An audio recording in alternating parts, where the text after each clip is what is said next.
நெருக்கமானவங்களை தொலைச்சிட்டு தனியாக நிற்கும்போது இந்த பிரபஞ்சம் நம்மளை மீட்டெடுக்க நமக்கு ஒரு வாய்ப்பு கொடுக்கும். நான் இங்கே என் உயிரை கொடுத்து போராடிக்கிட்டு இருக்குது என்னை மீட்டெடுத்த அப்படி ஒரு ஜீவனுக்காக தான்.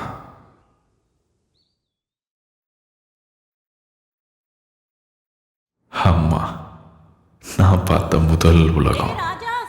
என் பிஞ்சு விரல பிடிச்சு தலையை கோதி அவங்க கூட்டுக்குள்ள அடகாத்து தினம் தினம் எனக்கு சொன்ன கதைகள் மூலமா ஒரு அழகான உலகத்தை அறிமுகப்படுத்தினாங்க.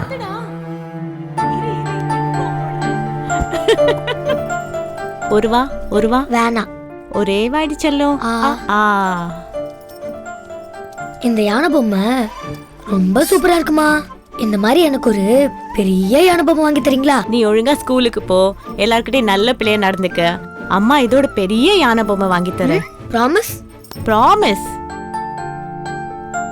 அம்மா, இந்த 5 பேர் 100 பேர் கதையில ஒருத்தர் ஹைட்டா ஸ்ட்ராங்கா வருவாரு, யார் அவரு? ஓ, மகாபாரதத்தை சொல்றியா? பீமாடா. பீமா. அந்த பெரிய பொம்மைக்கு நான் பீமா தான் பேர் வைப்பேன்.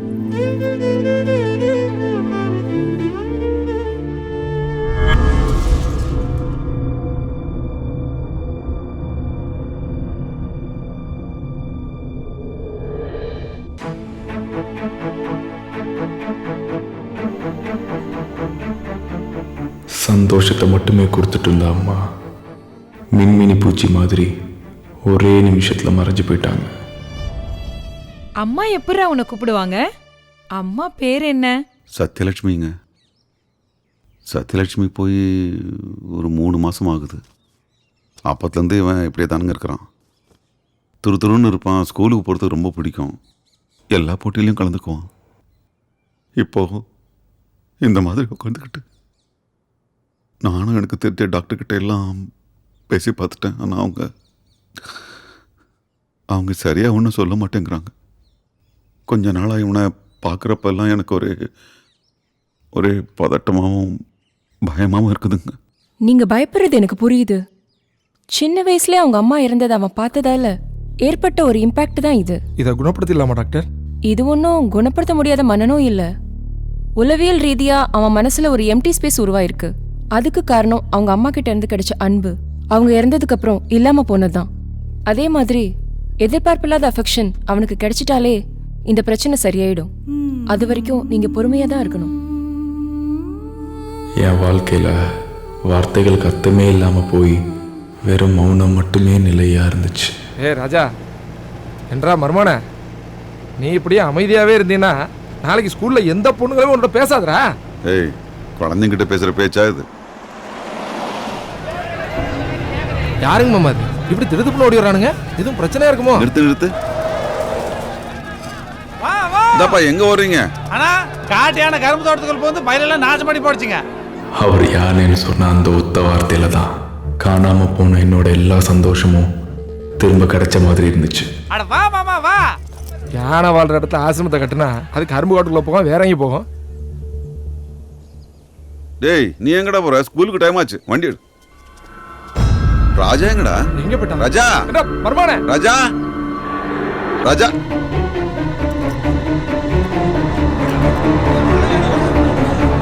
ராஜா.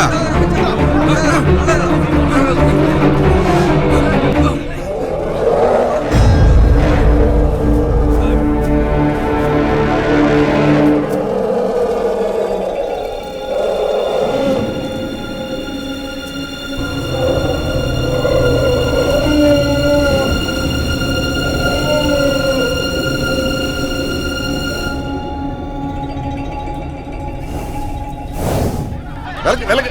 டேய் ராஜா,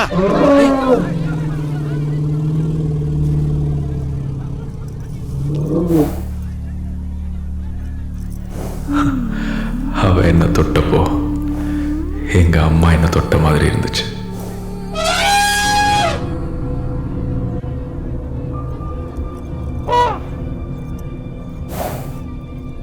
வேணாங்க, சொல்றதை கேளுங்கண்ணே. போ. டேய் இருடா.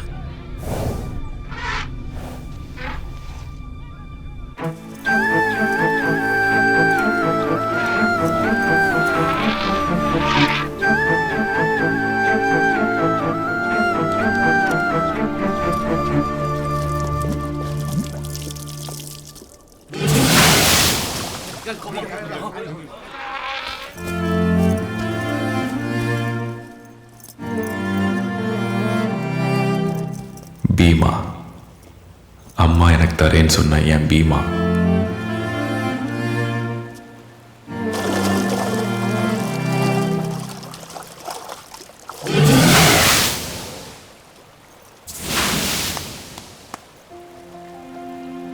பேசாம என் வீட்டுக்கு என் கூடயே வந்துடுறா.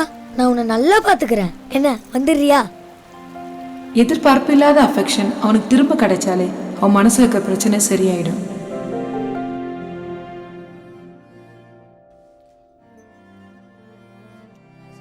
ராஜா ஆசைப்படுறான் அப்படின்னா வனத்துறை அதிகாரிங்க கிட்ட கேட்டு இன்னொரு ஒரு வாரம் வேணா யானை வீட்டில் கட்டி வைக்கலாம்.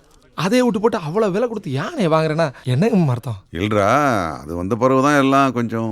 இல்லைங்கம்மா வேணாங்கம்மா. கடைசி அவனை 3 படமும் நமக்கு அவ்வளோ லாஸு. ஃபைனான்சர் சமூகம் எப்போ ஃபோன் பண்ணுவார் என்ன பண்ணுவாருன்னு தெரியாமல் பக்குன்னு இருக்குங்கம்மா. இந்த சமயத்தில் தேவைங்களா? கொஞ்சம் யோசிங்க. சொல்லுங்கண்ணா. தம்பி ஐயாட்ட நான் என்னங்க சொல்ல? இல்லைங்கண்ணா, நான் என்ன சொல்ல வந்தேன்னா, ஒரு நிமிஷம். வணக்கம் சுரபி. திங்கராயா, சண்முகனம் பேசுறேன். அண்ணா வணக்கங்கண்ணா. நானே உங்களுக்கு ஃபோன் பண்ணலான்னு நினச்ச பண்ணத்தான் முடியல. ஆமாங்கண்ணா, கொஞ்சம் நெருக்கடியாக இருக்குதுங்க. இன்னும் 2-3 மாதத்தில். அட, நீ நெருக்கடியில் இருக்கிறேன்னு தெரியுமாப்பா. இப்போ லவ் டுடேன்னு ஒரு படம் வந்துருக்குது. இல்லைங்கண்ணா, ஏற்கனவே உங்ககிட்ட பாக்கி இருக்குதுங்க. அதே கட்டாமல் நான் எப்படிங்கண்ணா இன்னொரு புது படத்தை? நான் உங்கள்கிட்ட அட்வான்ஸாக கேட்குறேன், வாங்கி போடு, வசூலாகிட்ட அப்புறமா வாங்கிக்கிறேன். அதாங்க நான் பழைய பாரு, படத்தை வாங்கினீன்னா நீ 4 பேர்த்துக்கு ஃபைனான்ஸ் பண்ணலாம். உன்னோட கஷ்டம் தெரிஞ்சு சொல்கிறேன். விஜய் படம் அப்பா, நம்பி வாங்கு, நல்லா ஓடும். நீங்கள் சொன்னால் சரிங்கண்ணா. கணேசா. ஃபைனான்சர் சண்முகானந்த் தானுங்க? கணேச அருளால் நான் நினைக்கிற மாதிரியே எல்லாம் நடந்துக்கிட்டு இருக்குது. நான் யானைய வாங்க போறேன். கந்தத்து கொம்பனே கந்தனி நன்னனே வந்தன வந்தனம் கணேசா வந்தன வந்தனம்